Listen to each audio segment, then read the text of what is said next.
Good morning, everyone. I'm Clint. So today, let's talk about surrealism. So, surrealism is an art and literature movement that started in the early 20th century. It focuses on dreams, imagination, and the subconscious mind. Surrealist artists and writers create strange and unusual images, often combining things that do not normally go together. This movement challenges reality and makes people think in new ways. For example, here is The Persistence of Memory, 1931 by Salvador Dali. Kani nga painting nagpakita og natunaw nga mga orasan nga nagbitay sa sanga ug nagkatag sa usa ka desyerto. Wala ni sa tinuod nga kalibutan pero naghatag kini og mensahe bahin sa paglihok sa oras ug subconscious nga panguna-una.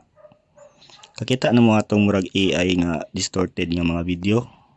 Like kanang mga tao nga mokalitrag mahimog tiger or makalit lang og mahimong sakyanan.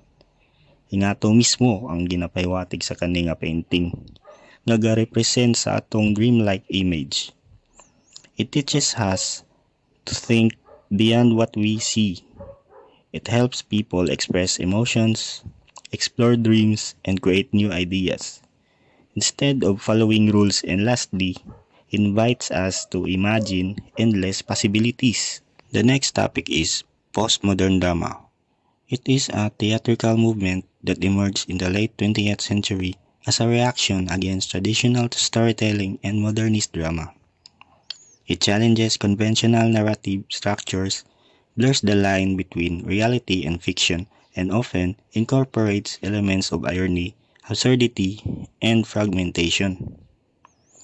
Postmodern plays frequently questions established truths, authority, and social norm, reflecting the complexity and uncertainty of the modern world.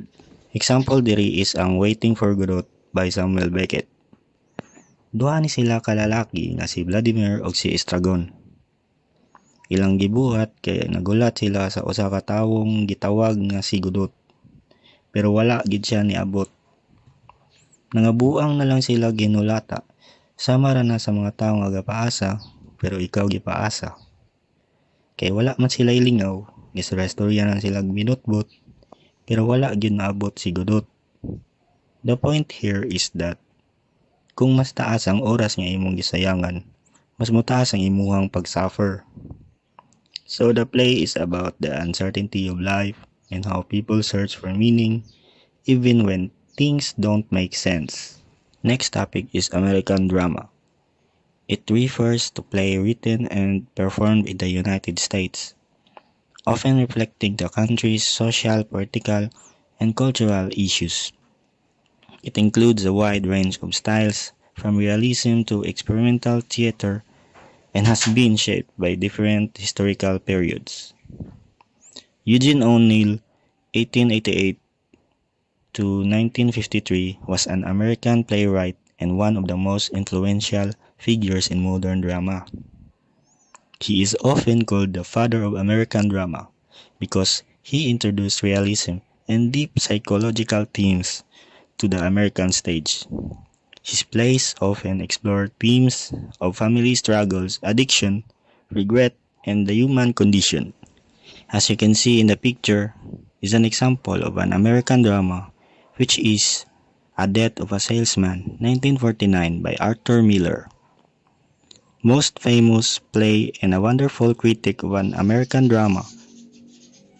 It tells the tragic story of Willie Loman, a struggling salesman who cannot accept the reality of his failures. Kay tungod sa mga nahitabo sa iyang kinabuhi, galusinate na siya og istorya sa iyang patay nga igsuon nga si Ben, who represents the wealth that Willie never achieved. Gistruggle siya sa iyang mental health, which causes him nga murag nabilin siya sa past o dili niya madawat ang realidad, which is the reality is indeed harsh. And this drama won an award for best play. And that's all for my topic. Thank you for listening. Maraming salamat.